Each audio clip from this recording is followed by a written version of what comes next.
to what's coming up next on Inside Track, our Best in Business series. In a few minutes, Stephanie, our Davos woman, will be talking with the head of one of the top-performing hedge funds, Patrick McMahon, the CEO and co-founder of MKP Capital. That's coming up next.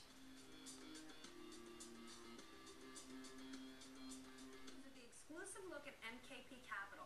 Now, they were rated number 21 in Bloomberg Markets Magazine's top-performing hedge funds for 2011. And if Slow and Steady wins the race, this fund's 16-year track record and almost $5 billion in assets make MKP the fund to watch. Now, I'm joined this morning by their co-founder, Pat McMahon. Now, Pat, you have successfully and intentionally stayed under the radar for 16 years, but not anymore. Tell us, what is MKP's special sauce? Break down your asset class focus. Well, first of all, thank you for having me on today, Stephanie. We're very proud of what we've created at MKP over a 16-year history. We run a pretty diversified platform across global macro strategies and credit, predominantly in the U.S., but over the past year we've also expanded out into Europe. Really? I mean, Europe has been one of the toughest places to invest. You decided to open up shop to do what, really? Well, we expanded into London last year, opening up an office, which has been pretty critical in adding alpha to our end investors. The world is obviously very global. All markets trade and are very, very interconnected.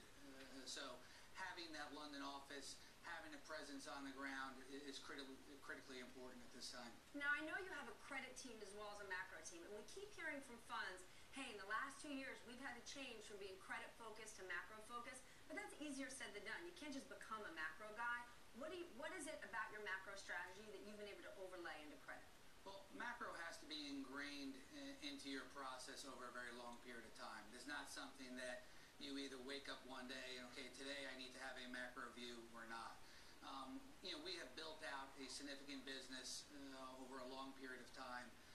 It clearly was critical in our success during the crisis because, not having a silo approach to the marketplace, but looking at top-down, potential issues that could blindside an investment thesis was very, very critical to our success in this period. Then where do you want to be in 2012? Where are areas you want to focus on investing, and where do you want to avoid? Well, in 2012, you're seeing the continued impacts of quantitative easing by not only the Fed, but also now the liquidity measures that are being provided in Europe. This has made us a little bit more constructive on some risk assets, starting with U.S. credit. But we were also constructive on interest rates, both in the U.S. and the emerging market area.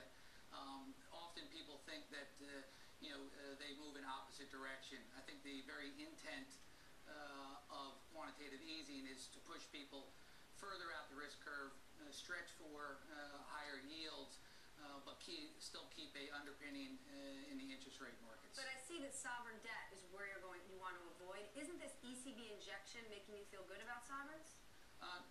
No, I think when you look at sovereign debt, fundamentally, the structural problems have not been dealt with. The funding of the markets in Europe have improved, but the fundamental flaws of potential insolvency still exist. Therefore, the impacts of quantitative easing or other liquidity measures, it can be better risk-reward opportunities in other markets. Before we go, can I ask your quick view on China? China is in an interesting place, clearly very important to a macro view of global economies. I think they are trying to really try to engineer a soft landing and not really feel the impacts if it turns out to be a hard landing. That typically is pretty difficult to do.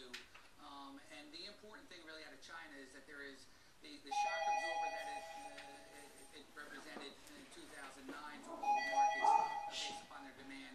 We do not believe will be there this year. Well, we'll watch the markets, and based on your 16-year performance, we think you could possibly get it right. That's Pat McMahon, CEO and co-founder of MKP Capital, in an exclusive interview here on Bloomberg Television. And stay with us. We'll be back with Inside Track in just 2 minutes.